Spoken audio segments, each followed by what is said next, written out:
าสูอายก็ยังเลิกได้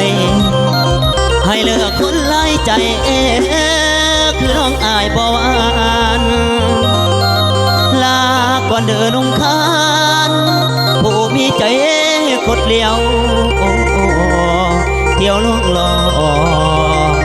แต่ผู้ชายดอกเดนอเดนางน้อง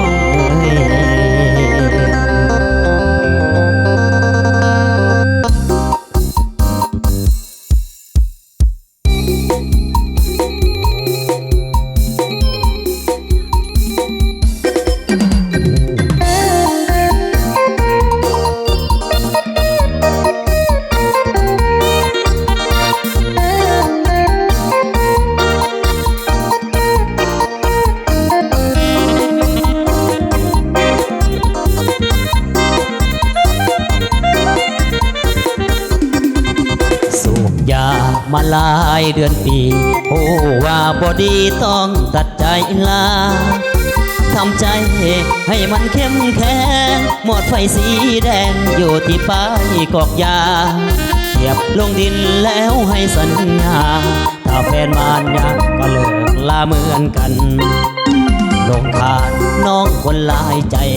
เที่ยวหลอกให้อายซอกซ้ำอุลาอุตส่าห์หอบความหักแท้น้องเทคแค่ด้วยหักมานยาหลายครั้งที่เคยเสียน้ำตาต้องตัดใจลาเหมือนยาดีเลยก่อนเคยสูบยาหลายครั้งก่อนเคยหักนางหลายเถื่อมาหลอกลวงจนหัวใจอายเบื่ออีลาอีเหลือเหมือนคนเมายา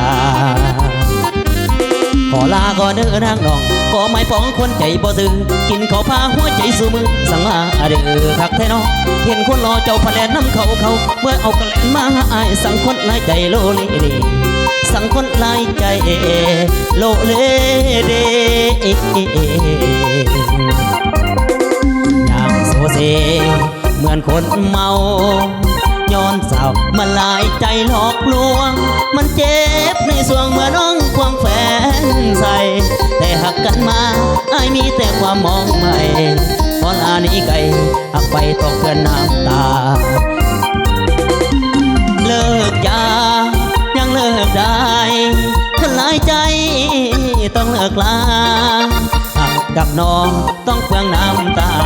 ถ้าหักกับยาต้องมีโรคภัยสองอย่างอันตรายถ้าโคบต่อไปต้องตายแน่นอนพอ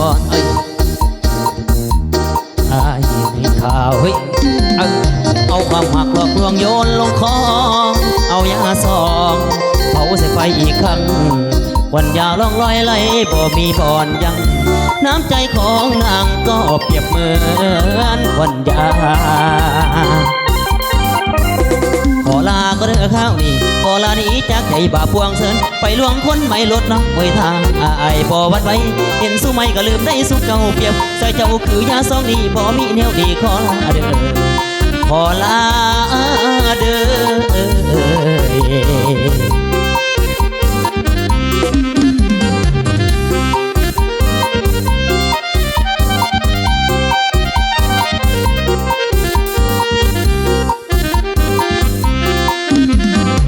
ความหักหลอกลวงโยนลงคลองเอายาซองเผาใส่ไฟอีกครั้งวันยาล่องลอยไหลบ่มีพรยังน้ำใจของนางก็เปรียบเหมือนควันยาขอลาก็เด้อข้าวนี่ขอลานี้จากใจบาพวงเสินไปลวงคนไม่ลดน้องไว้ทางอายบ่วันไว้เห็นสู้ไม่ก็ลืมใจสู้เจ้าเปรียบใส่เจ้าคือยาซองนี้บ่มีแนวดีขอลาเด้อขอลาเด้อ